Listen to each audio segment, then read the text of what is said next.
Iran के इसी जज्बे से क्या ट्रंप डर गए? ट्रंप ने धमकी दी सभ्यता खत्म करने की, लोगों को मार डालने की, और ईरानियों ने इस धमकी को उत्सव में बदल दिया। जी हां, उत्सव में। उन्होंने कहा ठीक है, तुम आओ, हमें मारो, लेकिन हमारे पुलों पर बम गिराने से पहले तुम्हें हमारी हत्या करनी होगी। और यह नजारा शायद दुनिया ने पहली बार देखा, जिस तरह से लाखों लाखों लोग अनगिनत पुलों पर, स्कूलों में, कॉलेजेस में पहुंच गए, ईरान का झंडा हाथ में लेकर गाना गाते हुए अपने बच्चों के साथ। उसने दरअसल ट्रंप को भीतर तक डरा दिया है, और यह डर उनके इस लेटेस्ट ट्वीट में दिखाई देता है, जिसमें वह कहते हैं कि ईरान के लोग बहुत अच्छे लोग हैं और हम ईरान की मदद करने के लिए तैयार हैं। यह तस्वीर सिर्फ और सिर्फ ईरान की जीत और ट्रंप के सरेंडर की कहानी कह रही है। वैसे भी इस पूरे दौर में 28 फरवरी से लेकर 8 अप्रैल के बीच हर मुकाम पर ईरान इस लड़ाई में अपनी जीत दर्ज कराता रहा है, चाहे एआई वीडियोस की वॉर के जरिए ही क्यों ना हो।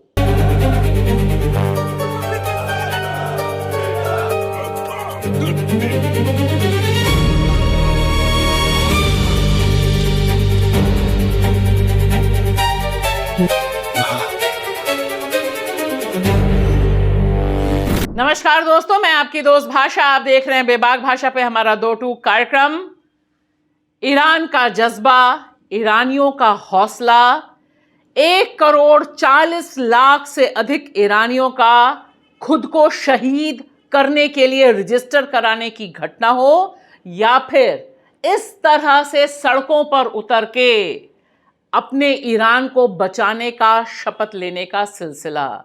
शायद ईरान की यह तस्वीर, या अभी तक दुनिया के किसी भी देश की यह तस्वीर इस तरह से सामने नहीं आई, जिस तरह से ईरानियों ने बताया कि वे अपनी जान कुर्बान करने के लिए तैयार हैं, लेकिन ट्रंप के आगे सरेंडर करने को नहीं। ध्यान से सुनिए इस प्रोटेस्ट में वतन को बचाने के लिए खड़ी हुई भीड़ में इस महिला को।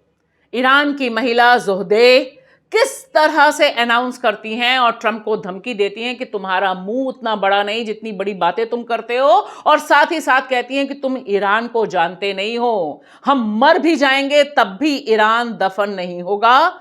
और एग्जैक्टली वैसा ही होता है।